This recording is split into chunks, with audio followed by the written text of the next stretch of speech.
guys, and welcome back to my channel. Welcome back to another reading wrap up.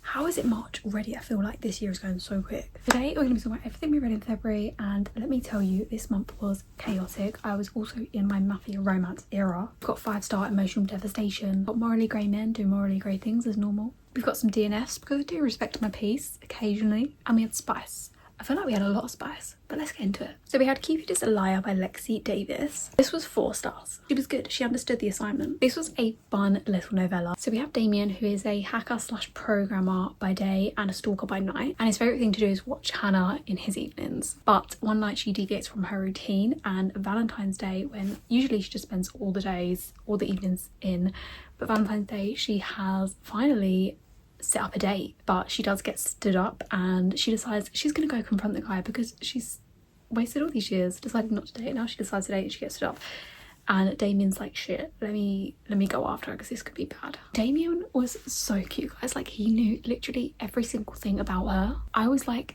giggling, honestly, when they was talking about Mr. Wiggles and how they were like co-parenting her pet. I was giggling. This is very insta-lusty. It does have a little bit of spice, but it was like a nice palette cleanser overall. Then we had Dragonbound by Sam Hall, which was another 4-star. This had dragons, power, tension. You already know I'm sat.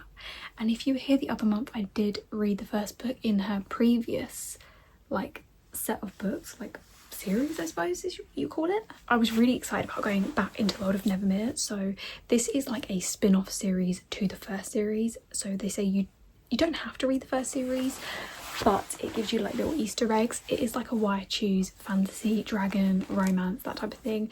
I would say it's like sort of slow burn, and then towards the end of the books is when you get like a little bit of spice. I loved like the little cameos and mentions that we got from the previous books, and I also love that Lance was a main character in this one as well. This follows Fern, who is our curvy FMC, and she finds a queen dragon and they decide to bond and take control of both of their own lives. Then we have our 3 silver dragon riders who instantly want to mate with her and they're like obsessed with her. And then we have Lance, who is our 4th MMC, and he feels exactly the same way, but he's a lot more respectable with it. Not to say the other ones aren't, but like the way it comes about, he's a lot more subtle. I absolutely love this. Like, please go in knowing this is a slow burn. Like, this one, the spice doesn't hit until 98%. Like, I'm not exaggerating, but I did love the banter and build up, and oh my god, the yearning from Dane. Oh my god, I am obsessed.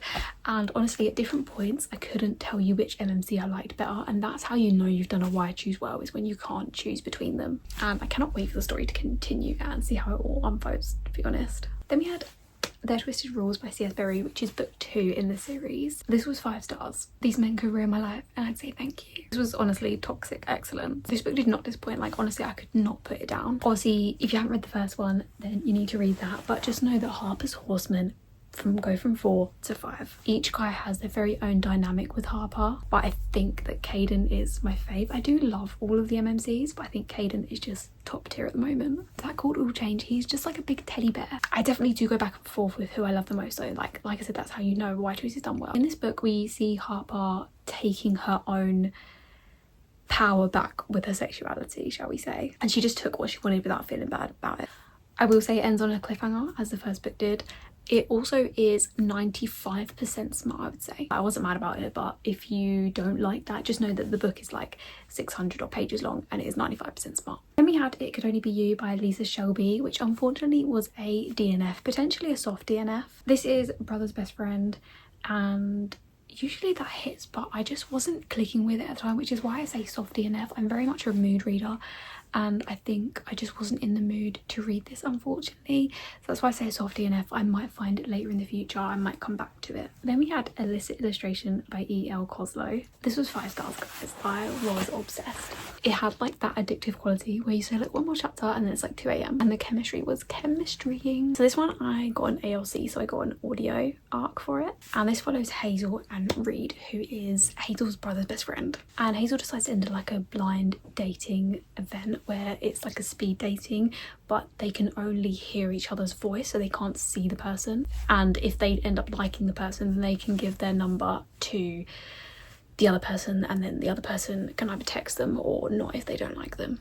And unbeknownst to her, she ends up giving her number to Reed, not knowing it's him, and they begin texting. Now, to get a little preface to this, Hazel has basically fancied Reed like her whole life, and he also has been seeing her in a different light too. He knows that she's in the dating event and he knows that it's her when he goes into it, but she doesn't know it's him. Alongside this, Reed in real life has decided to help Hazel. She basically does spicy illustrations for books, and he decides that he's going to help her get some footage of like faking these scenes, so that, because she's like a virgin, she's never done anything, so she needs some like inspiration to get like a real life scenario to help with her spicy drawings. And this was so angsty, guys. Like, both narrators did an excellent job at bringing this story to life, let me tell you. And the male narrator's voice, oh, just had me giggling like it was hot. I was blushing the entire time, guys. Her Seductive Second Chance by Adele Knight. This is another one I did on audio. I have done a few of this series on audio, and I really do think it makes the novella like better. I just feel like the audiobooks for this series always hit. So we follow Lucas, who is our MMC, who is Ava's ex's best friend and who she's always loved, and he's always loved her. And a miscommunication at the very start when they met basically led her to get in with his best friend and marrying him, until life drifted those of them apart. And now she's faced to have Lucas for one steamy night, and she honestly grips that with both hands. I feel like Savannah Peachwood and Teddy Hamilton just work so well together as narrators that they just brought this story to life, and it was just, yeah, it was like a spicy, good, fun time. Then we had Vengeful by Penelope Black. This was 5 stars, guys. This was amazing. This is very much giving like Ocean's 12 x Outer Banks, like that's the vibe it's giving, like heists but also like surfer people, and it just hits so well. I think it's like the start of a Why Choose, I do believe, but we didn't get like major spice in this one, only like a few little snippets, but I cannot wait for the next book, guys. I was having the best time. But this follows our FMC Bellamy, and basically her and her 2 siblings have returned to their hometown, and they're just going about their day running their heist. They've just been trying to get obviously money, and they just so happen to steal one from under the Calloway brothers' nose. And Bellamy seems to have some sort of past with the brothers. We have 4 brothers and 1 girl. We have Bishop, the eldest brother, who absolutely despises Bellamy, but the tension is just top tier. And then we have Rafe. Wow. The way he calls her baby, the way he just sees everything, the fact he was going down on her whilst Bishop was watching. Okay, that was probably the hottest scene out of it. This was a slow burn, but I cannot wait for it to heat up in book 2. We've also got Crew, I want to say is the 3rd brother, could be wrong, and then we've got Gage, and Gage seems to be the one that she's got the most past with, but the story is just unfolding, so we're still learning as we go. But this was such a good time. Then we had Ruthless Heart by Eve L. Mitchell, and this was 4.25 stars. This follows Jet and Ava, who both wake up from a one-night stand with each other, and they both have no recollection of it. So Jeff didn't get a good look at Ava's face, so he's basically gone on this like wild goose chase trying to find out who the hell it was that was around his house, and he believes that this girl wronged him basically. And Ava sort of saw who it was in the morning, and she's basically a scholarship student and she's trying to keep her head down. Obviously Jeff thinks that he has no recollection and that Ava did something to him, and Ava just thinks that it was like a one-night stand, and there's a lot of like miscommunication here to start with, and it was frustrating at the time. I just wanted to shout at Jet and his brother, but like, oh my god, it was so good too. Like, we have enemies to lovers, we have banter, we've got like magneticness towards each other. I was really on my seat trying to figure out how it was gonna go, and it really went well. Like, I did not expect it at all, and I'm really excited about the future books with the other characters because I feel like we got a really good introduction to them. Then we had Bellini Bread by Sienna Trapp. This was another 5 stars, guys. Very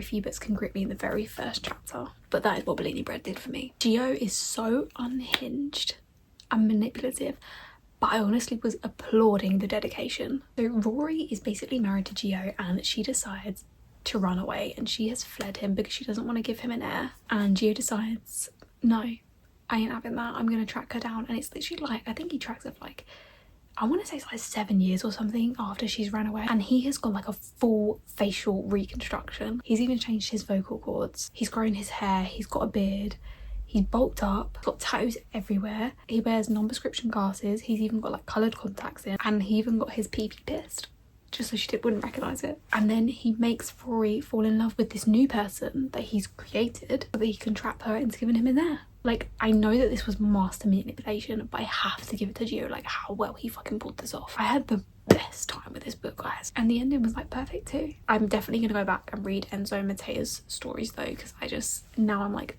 into this world. This was a mafia romance, arranged marriage, breeding kink, very much grumpy, degradation kink. The FMC was feisty. Ring of Truth by Deborah Garland is one that I did on audio, and this was a 4 stars, guys. And like I said, I was clearly in my mafia era because I just couldn't get enough. Like, whatever was feeding me, I just needed more of it. This follows Anastasia, who has basically run away from her family a few years prior because she was gonna get like arranged marriage to this, I don't know if it was like an older man or something, but it wasn't a very nice guy, and she decides she's going to run away to avoid that. And she ends up staying with Cormac, who actually Teddy Hamilton guest starred in this as that, but he wasn't the main MMC.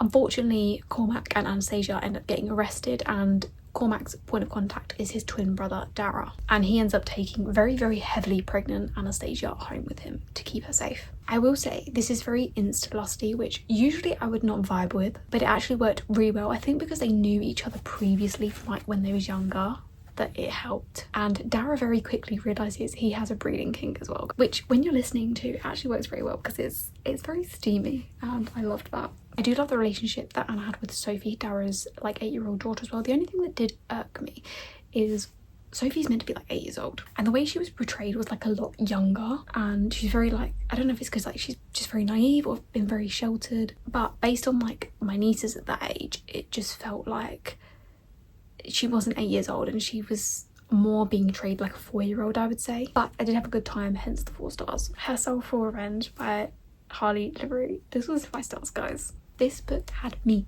giggling, like actually full on giggling. Zane was so fucking funny and so sarcastic. I honestly loved his humour. Like the banter between him and Juniper was unmatched. So this follows Juniper, who years before was almost sacrificed to a cult, but she managed to get away. Now years later, like she's been constantly on the run, and she decides to make a deal with Zane, who is a demon, her soul in exchange for revenge on the cult leaders. This was sadistic in the best way. Like, please read your trigger warnings with this one, I will say. Like, the spice was very dark, very gory, but I ate that shit up like there was no tomorrow. Like, I inhaled this book in every single crumb. I could not get enough. I cannot wait to read the other 2 books in the series, and I have a few of her other books on my TBR, and I just know that they're all going to hit based on this. Then we have Ravensong, Dragoness Academy by Serenity Rain. I actually DNF'd this at 67%. I think I got like 300 odd pages in, and I only had like 200 pages to go. I just couldn't do it. This is the like 2nd gen series, and it follows the daughter of the mum, obviously, in the first series. It's a Why I Choose. She has 5 mates in total, and it was very slow to get into, and then I found myself engrossed because it sort of like started like speeding up, and I was like, wow. And then it slowed down again, and I was like very bored. I don't know. And also the world building is very intricate and confusing, and because there's so many names, like maybe if I read the first book it might have been better, but you've got, her mum has like 8 mates, so you've got all of her, like her dad's names, you've got all of her siblings' names, you've got all of her mates' names, plus all these other side characters, and it's just so confusing. At one point I was like, is that her dad or is that her mate? Like, I wasn't sure. Then we had Redeeming 6 by Chloe Walsh, guys, continuing Boys of Tommen. 5 stars, obviously. Like, how could it be any less? This, where do I even begin?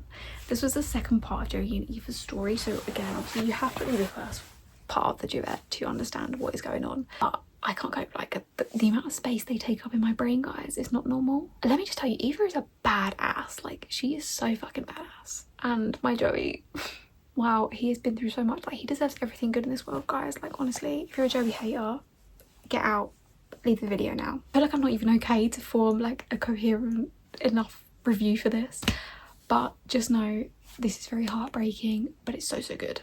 We had Sweepstake by Myra Bloom. Again, this was another soft DNF. I really tried to get into it and I couldn't. This is like a enemies to lovers and like a workplace romance, and also like an athlete, or like, is it a hockey romance? I think it is. But again, I'm a mood reader. Maybe it's just because I've come off the back of Redeeming 6. I don't know, but I tried to get into it and I couldn't. So it's a soft DNF, and I might pick it up at a later date. Let me Puck Around and Find Out by Samantha Barrett. Now, this was only 3 stars, and I'll explain why and why I gave this. But Torin, our FMC, has lost her memories of a fatal night, and on this night a few tragedies occurred. Basically everyone blames her for what went on, but she has no idea what had happened because she's lost her memories, and all of her family and her friends have all turned their back on her. She's forced to run into like the enemy's arms basically, and enter Xaden, who absolutely despises her. When I say he despises her, like he despises her, and he will do everything in his power to break her. And the reason he got 3 stars is because I'm very, very conflicted on this one, guys. Because like, firstly, the premise of this is dark romance, ex-hockey romance, ex-mafia romance. Like, my vibe. But the MMC was so mean. Like, and I love me a bully romance and like an arsehole MMC, and he does have a very, very good reason to hate her. Like, I will say that, like, he's justified in his reason. I want my MMC to like be a bully but also be conflicted, but he was just straight up arsehole. So like, I'm confused as to whether I like him or not, and so it remains to be seen. It does end on a cliffhanger. I will say that even though it's a 3-star, I was really invested and I devoured this. Like, I read this so quickly. Another audio, Sutton by Samantha Sky, 4 stars. The narration by Duncan Cole and June Debray honestly killed it. I feel like their voices really made this, and I was instantly hooked from the get-go, like, honestly. This follows Nikki and Sutton, who are both basically hiding out from their own lives for very different reasons. Sutton is a huge movie star and Nikki has her own secrets as to why she's hiding, and they're both finding solace in each other basically. This was like giggly and a fun good time, guys. Like, I was swooning and blushing, and the way Sutton was so protective of Nikki was honestly, like, I loved it. Revenge Fantasy by Megan Ward. This was 4.5 stars. This was so close to being 5 stars, guys, and I will tell you why. But firstly, what happens when your best friend / cousin has been shacking up with your fiance ever since you met him, and now you're getting married in 2 days? Or of course you're going to expose their cheating sex at the altar and run off with the guy you met at your sister's bachelorette party 2 years ago? Aren't ya? That's the logical explanation. The banter between Dean and Millie honestly was so good. I love banter, and like, enemies to lovers mixed with banter is just chef's kiss. And they had such good chemistry too. Dean was pining over Millie like the entire relationship, and even went as far as like start a situationship with her cousin just to get close to her. I mean, the cousin was desperate as fuck because he kept calling her by Millie's name and she was still with him. I only give it 4.5 star purely because the miscommunication started to really irk me at like the 3-quarter mark.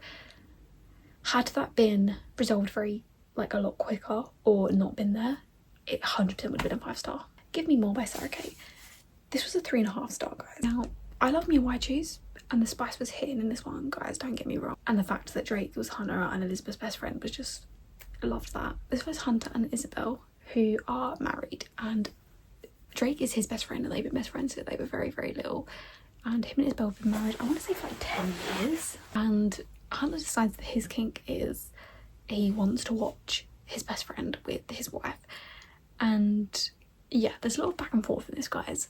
I low-key didn't like Hunter. I think that's why I got like only a 3.5 star. I much preferred Drake over him, and I feel like Drake and Isabel had like way more like emotional chemistry than her and Hunter. Like, I don't know if that's a me problem, I don't know. Or maybe I just felt bad for Drake, like, because Hunter was so back and forth, and I get why he was.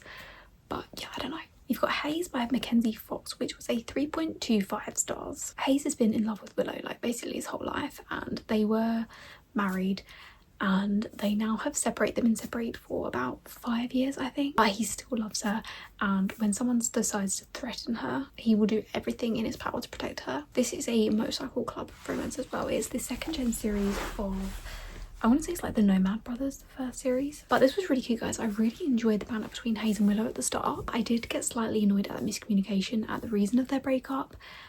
I had a fun time, but like halfway through I did find myself getting a little bit bored. And finally, we had Hopeless by Elsie Silver, which is the last book in the Chestnut Springs series, guys. I did it in order, so I read Gold Rush Ranch, Chestnut Springs, and now I'm going to be going on to Rose Hill. But I'm so sad that Chestnut Springs is now over. All of the books got 5 stars except for Powerless, which only got 3.5, but all the other books got 5 stars, and I feel really bad for Jasper. I'm so sorry. I just wasn't vibing with the book at the time. But I love this. This is a great wrap up, and this follows Bo and Bailey. I can't lie, like, I wasn't neither here or there about reading Bo's story, but this blew my expectations out the water, and Bo and Bailey decide to fake date. Bo's in the military, he's got a lot of like past PTSD, and he's got a lot of like trauma there, and Bailey's brothers are basically the town scumbags, if you will, and everyone hates her by association. And Bo decides he's gonna get in a fake engagement with her to prove that like not everyone hates her. And they've got so much banter, guys. Like, honestly, the banter was top tier. Bailey is also a virgin, and she asks the most out-of-pocket questions, and this was just so cute. Like, I love Bo so much. He is so cute. He's so protective of Bailey. This is an age gap romance as well, which I love me an age gap as well. Yeah, I'm so sad to see the series end, but I'm excited to read the Rose Hill series as well, because I've heard mixed reviews about each of the books. But that is all, guys. That is the 20 books I picked up in February. Obviously, February was a short month, so I feel like we lost a couple of days there. I believe I had like 7 5-stars or something, which is crazy. Like, and I was either obsessed or like mildly disappointed with the books, or like no in between, I feel like. Let me know what your favourite February read was, and if we've got any 5-star twins, because I need to talk about them immediately, obviously. And I'll see you guys in the next video.